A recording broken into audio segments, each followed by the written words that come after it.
ప్రధానంగా రైతుల పట్ల అదే విధంగా రైతులు పడుతున్నటువంటి గోసల పట్ల రైతుల సమస్యల పట్లనైతే మీరైతే ఈ రోజు పోరాడుతున్నారు. మరి నిజంగా తెలంగాణలో రైతులకు సమస్యలు ఉన్నాయా అంటే ఏమని చెప్తారు? సమస్యలు అనేది ప్రతి రాష్ట్రంలో ప్రతి జిల్లాలలో ఉన్నది. ప్రతి రైతు కూడా చాలా ఇబ్బంది పడుతున్నాడు. ఏంటంటే ఈ సరైన ప్రణాళిక టైం టేబుల్, ఇప్పుడు మనం స్కూల్ నడవాలంటే టైం టేబుల్ కావాలి.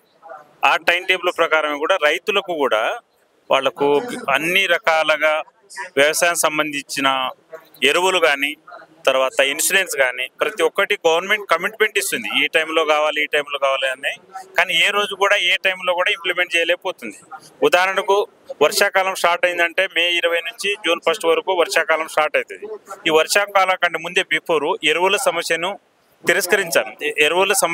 పరిష్కరించాలంటే మన తెలంగాణలో ఉన్న ఎంతమంది రైతులు ఉన్నారో ప్రతి ఒక్క రైతుకు ఏ టైంలో సరైన టైంలో మనం అందించాలనేది కూడా గవర్నమెంటే ప్రణాళికబద్ధంగా గవర్నమెంట్ ప్రణాళికబద్ధంగానే రైతులకు కావలసినటువంటి ఎరువులు ఏవైతే ఉన్నాయో ఆ ఎరువులనే కానీ అక్కడ ఉన్నటువంటి ఆ సంస్థలకు సంబంధించినటువంటి ఏదైతే స్థానికంగా ఉంటుందో ఎరువుల షాపు అక్కడికి మేము సకాలంలో ఎరువులను కానీ యూరియా కానీ డిఏపి ఇవన్నీ పంపిస్తున్నాక కావాలని కొంతమంది కుట్రపూరితంగా రాజకీయం చేయాలని చెప్పేసి రైతులను ప్రభుత్వం మీదకే కానీ ఉసుగొల్పుతున్నారనే విధానాన్ని అయితే వినిపిస్తున్నది. దాన్ని ఏమంటారు మరి?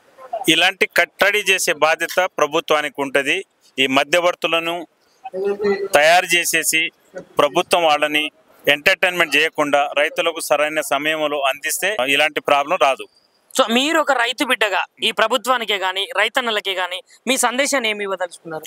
ప్రభుత్వానికి ఏం తెలియజేస్తున్నామంటే సరైన టైంలో ప్రణాళికబద్ధంగా ఎరువులు కానీ ఇన్సూరెన్స్ కానీ భూమికి సంబంధించిన పట్టా భూములు కానీ ఏదైనా పోడు భూముల సమస్య కానీ ఇవన్నీ గవర్నమెంట్ చెప్పిన ప్రకారము పరిష్కరిస్తే ఇలాంటి ప్రాబ్లం రాదు.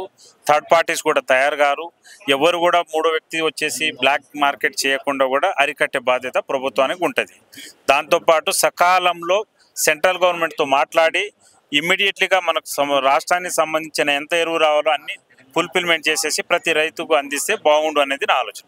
లైక్ చేయండి, షేర్ చేయండి, సబ్స్క్రైబ్ చేయండి. మరిన్ని వీడియోల కోసం బెల్ సింబల్ పై క్లిక్ చేయండి.